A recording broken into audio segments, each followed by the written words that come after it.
Welcome to the channel, Chinese English Express. Today, I am going to come up with a new and exciting content. Before going to the video, please subscribe to my channel. Title of the story: How the Dog Lost Her Voice. Long ago, when the world was young, the dog was the friend of man. In those days, the dog could speak. She lived with men and talked with them. One day, the dog quarreled with the men.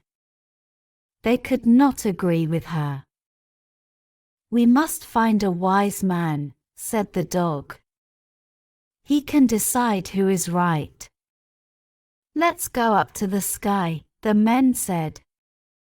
"We'll find the best person there."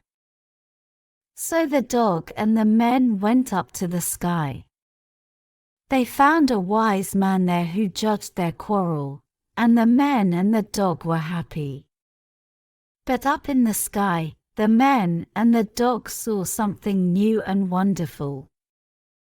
It was fire. "What is it?" the men said. "I don't know," said the dog, "but it's lovely and warm. I'm going to lie beside it." The men began to leave the sky. "Come on," some of them said. "Aren't you coming with us?" "I like it here, beside this beautiful thing," said the dog. "I can run fast. I'll follow you later." So the men went back to the earth. After the last man left, the dog picked up a burning branch from the fire with her tail. She ran after the men, carrying the fire, and that is how fire came down to earth. Some time later, the dog went out hunting with the men. On the way, they met a lion. They were afraid when they saw the lion. "This animal eats other animals," they said. "Perhaps it will eat us." So they ran away from the lion. At last, they caught a buffalo. They killed it, skinned it, and began to cut up the meat. "Wait," one of the men said. "Before we can eat this meat, we must give some to the spirits." "But the spirits live far away," another man said. "Our friend, the dog, can run fast," said a third man. "She can take some meat to the spirits." So the men put a piece of the best fat meat into the dog's mouth. "Go to the spirits," they said. "Give them this meat. Then we can begin to eat." The dog began to run. She ran and ran.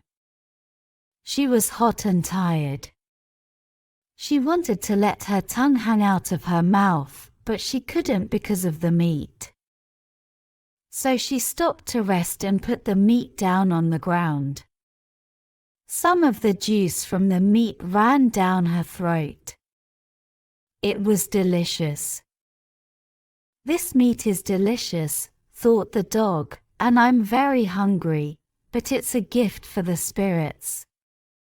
I mustn't eat it." She picked the meat up and ran on. Soon she was hot and tired again. She stopped to rest. Again, some of the juice from the meat ran down her throat. "I'll just eat a little bit," she thought. But after the first little piece, she took another, then another, and soon the meat was all gone. Slowly, the dog went back to the men. "Dog," they said, "have you taken the meat to the spirits?" The dog said nothing. She put her tail between her legs, and put her ears back, and howled. "What's the matter with her?" the men said to each other. Perhaps she's tired. Did she take the meat to the spirits? Perhaps she didn't. But they took the buffalo meat anyway, and roasted it on the fire from the sky. Come, dog, and eat with us, they said. But the dog didn't answer. And after that day, she never spoke again. The spirits had taken her voice away from her, because she had eaten their meat. Thanks for watching. Please do like, share and subscribe to my channel.